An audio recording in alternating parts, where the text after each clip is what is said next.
Hello সবাইকে, কেমন আছো তোমরা সবাই? আশা করি খুব ভালো আছো। আমিও মোটামুটি ভালো আছি। তো welcome to my brand new blog. আর আজকে ব্লগটা রাতের থেকে শুরু করছি, মানে কালকে সকাল সকাল আমি বেরিয়ে যাব একটা বিশেষ উদ্দেশ্যে। তার জন্য ভাবলাম এই ক্লিপটা আমি এখনই নিয়ে রাখি, পরে হয়তো আবার হবে কি হবে না, সকালবেলা তাড়াহুড়ো করে বেরিয়ে যাব। তো কালকে সকালবেলা আমি যাচ্ছি একটা মন্দিরে, যেটা আমার বাড়ি থেকে অনেকটাই দূরে, বসিরহাটে। এটা একটা মায়ের মন্দির, মা কালীর মন্দির। ওখানে মা কালী বুড়িমা নামে পরিচিত, অনেক জাগ্রত। আর এখন ভাদ্র মাস, এই ভাদ্র মাসে ভদ্রাকালী পুজো হয় ওখানে। আর ওখানে আমার একটা বলা ছিল যে মাকে সুস্থভাবে নিয়ে আসতে পারলে আমি দেখা করতে যাব। তো সেই জন্যেই আমার যাওয়া, সেই পুজোটা দিতেই যাব। অনেক দিন ধরে যাওয়া হচ্ছে না, ভালো লাগছে না। তো এখন একটু সুযোগ হয়েছে, তো ভাবছি যে যাই, দেখা করে আসি, আর আমার কথাটা বলেছিলাম সেটা রেখে আসি। তো সেই জন্যেই কালকে সকালবেলা বেরিয়ে যাব, কারণ এমনিই তো কত গরম পড়েছে দেখছো, যত বেলা হবে তত কষ্ট বেশি হবে। তাই ভেবেছি সকাল সকালে বেরিয়ে যাব। আর ঝড় বৃষ্টির কথা তো বলা যায় না, এখন তো সব সময় বৃষ্টি হতে থাকছে। তো তাই কাল বেরিয়ে যাব, আর সেখান থেকেই ব্লগটা শুরু করছি। তো চলো, আর দেরি না করে দেখতে থাকো সবটুকুই।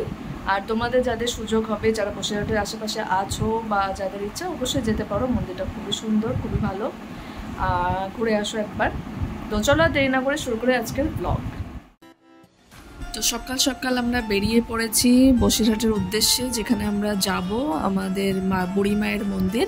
তার আগেই যাওয়ার পথে আমাদের সাতভাই কালীতলা পড়ে, বনগাঁ। তো সেখানে আমরা একটু দাঁড়িয়ে গেলাম, মায়ের সাথে একটু দেখা করে তারপর আবার আমরা রওনা দিলাম আমাদের উদ্দেশ্যে।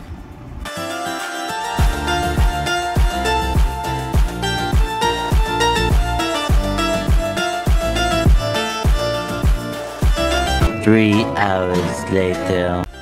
তো আমরা পৌঁছে গেছি, আর পৌঁছেই প্রথম যেটা কাজ ছিল সেটা হলো মায়ের জন্য একটা জবা ফুলের মালা নেওয়া ছিল।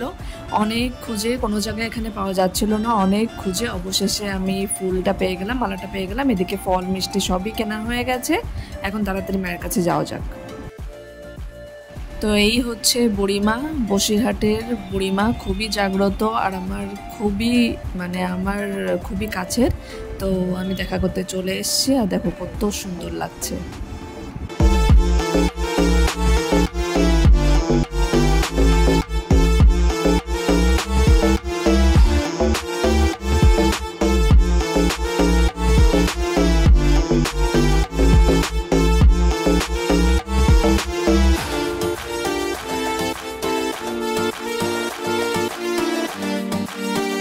তো মায়ের সাথে দেখা করবো আর বাবার সাথে দেখা করব না, সেটা তো সম্ভবই না। পাশেই বাবা আছে, বাবার সাথে তো দেখা করতেই হবে। তো আমি এখানে বাবার সাথে কথা বলতে চলে এসেছি, আর সাথে দেখো আমি সমস্ত প্রসাদ পেয়ে গেছি, ঠাকুরমশাই সবকিছু আমাকে দিয়ে দিয়েছে।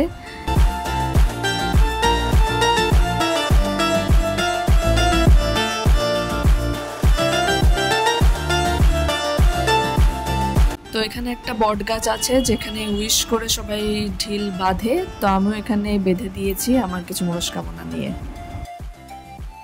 তো ফাইনালি আমাদের পুজো দেওয়া হয়ে গেছে, আর দেখো কোইন্সিডেন্টলি আমাদের জামাও সেম সেম হয়ে গেছে। তো খুব ভালো লাগছে পুজোটা দিয়ে। আর এইটা পুরোটা মন্দির চত্বর, তোমাদেরকে দেখাই চলো। এই পুরোটা এলাকা এখন সকাল বলে একটু ফাঁকা আছে, অন্য সময় ফাঁকা থাকে না। আমরা তার জন্য অনেক সকালে চলে এসেছিলাম, তো একটু ফাঁকা পেয়েছি। তো দেখো পুরো মন্দির চত্বরটা এরকম। আর এই মায়ের মন্দিরের ঠিক সামনে একটা বসার জায়গা আছে, এখানে সবাই বসে, তো আমরা একটু বসেছিলাম। তো আমাদের বেরোতে বেরোতে 12টা পার হয়ে গেছে, আর এখন ভীষণ রোদ, ভীষণ গরম। আর একটু যেতে না যেতেই দেখো পুরো কালো মেঘে আকাশ ঢেকে গেছে। আর বৃষ্টির আগের এই মুহূর্তটা আমার ভীষণ ভালো লাগে।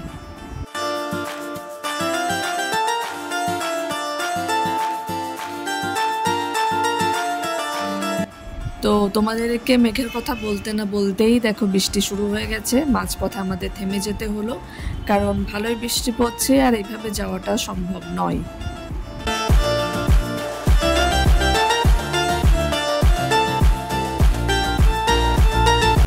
রোদে পুড়ে বৃষ্টিতে ভিজে আমি তো একদম কাক ভেজা হয়ে গেছি। তো পরের দিন ছিল গণেশ চতুর্থী, আর গণেশ চতুর্থীতে বাড়িতে একটু ছোট করে মা গণেশ ঠাকুরের পুজো দিল, আয়োজন করেছিল। ব্লগটা আমার একটু অ্যাড করতে মানে ক্লিপটা অ্যাড করতে একটু দেরি হয়ে গেল, কারণ ব্লগটা একটু পরে আপলোড হবে। আমি মাঝখানে অনেক ব্যস্ততার জন্যে, নিজে পড়াশোনার জন্যে ব্লগগুলো এডিট করতে আমার একটু লেট হয়ে যায়। আজকে আমরা বাড়িতে আসার পরে মাকে নিয়ে প্রথম বাইরে যাচ্ছি। তো দেখো কত সুন্দর লাগছে মাকে। সে তো মোটে যাবে না, তা আমি সুন্দর করে আমি বললাম সাজিয়ে দেবো, ভালো লাগবে, সুন্দর লাগবে, চলো।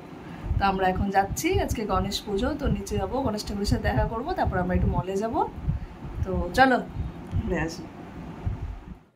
তো এই পুজোটা আমাদের বাড়ির নিচেই হয়, নিচে কিছু দোকান মিলে এই পুজোটা করে। তো এখানে মাকে নিয়ে চলে আসলাম, কারণ আজকে মাকে নিয়ে প্রথম বেরোবো। আমার ইচ্ছা ছিল মাকে গণেশ ঠাকুরের সাথে দেখাও করাবো। তো একটু দেখা করানোর পরে মাকে নিয়ে চলে গেলাম শপিং করতে, কারণ মার পুজোতে কি উঠেছে না উঠেছে মার খুব জানার ইচ্ছা, শপিং করার ইচ্ছা। তো ভাবলাম একটু শপিং করবে, মনটাও ভালো লাগবে, একটু ঘোরাও হবে। আর অ্যাজ ইউজুয়াল আমি ব্যাগ নিয়েই দাঁড়িয়ে পড়েছি তার পেছনে, সে কিনবে আর আমি ব্যাগে একটা একটা করে ঢোকাবো। তো দেখছি পুজো কালেকশন কি এসছে না এসছে।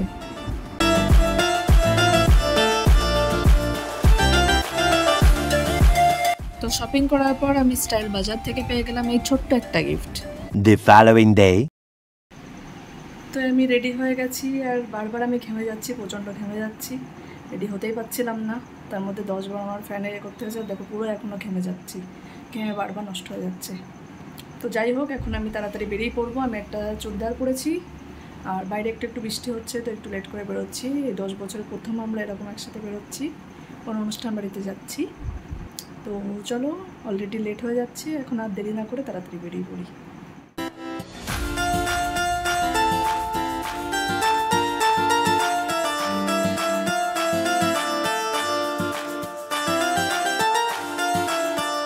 এই যে আমি তোমাদেরকে বলছিলাম আমার একটা নেমন্তন্ন আছে, তো কোথায় নেমন্তন্ন আছে দেখো। এই যে আজকে ছোট্ট বেবিটা আরোহী, সে আজ বুঝবে যে সে মাছে ভাতে বাঙালি, আজ সে প্রথম মাছ ভাত ট্রাই করবে। তো আমি তো ওকে নিয়ে ফটো তোলার সুযোগ পেলাম না, আপাতত অনেক ভিড়, তাই চলে আসলাম স্টলগুলোতে। এখানে ফুচকা আছে, কফি আছে, এদিকে আইসক্রিম আছে, ওদিকে পান আছে। তো কোনটা ছেড়ে কোনটা খাবো সেরকম অবস্থা। তো আমি সব ছেড়ে ডিসাইড করলাম যে সবার আগে কফিটার দিকে আসা যাক, কারণ কফি ম্যান্ডেটরি, আর সন্ধে হয়ে গেছিলো। তো আমি দাঁড়িয়ে পড়লাম কফি খেতে। তো কফি আর সাথে পেয়ে গেলাম গরম গরম চিকেন পাকোড়া।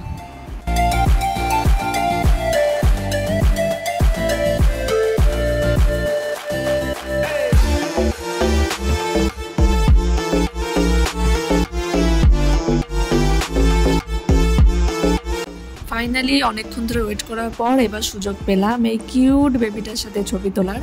আমার তো ভীষণ ভালো লেগেছে, ওকে আমি অনেকক্ষণ কোলে নিয়েছিলাম, অনেক চুমু খেয়েছে, অনেক আদর করেছে। আর এত ঠান্ডা, ও একদম কাঁদে না, একদম সুন্দর করে চুপ করে আদর খায়। আমি তো ভীষণ এনজয় করেছি ওর সাথে টাইমটা।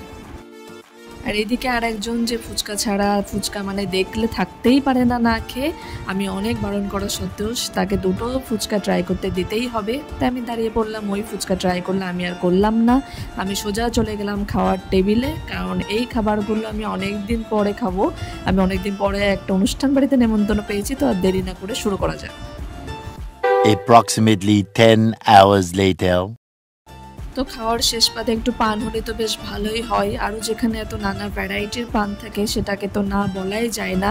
তো আমি আর দেরি না করে এখানে পান খেতে চলে আসলাম। আর উনি অনেক আমাকে বলছিল যে ফায়ার পানটা ট্রাই করো, যদিও আমি আগে ফায়ার পান খেয়েছি, তা উনি এত ভালো করে এত ভালোবেসে বলছিল যে আমি আর না করতে পারলাম না।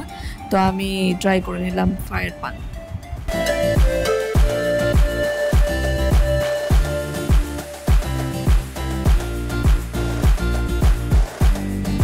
তো সময় এসছে বাড়ি ফেরার, আমরা বাড়ি ফিরছিলাম। তা পথে দেখলাম আজকে রাত জাগা আন্দোলন কর্মসূচি ছিল, প্রতিবাদ চলছে, চলতে থাকবে।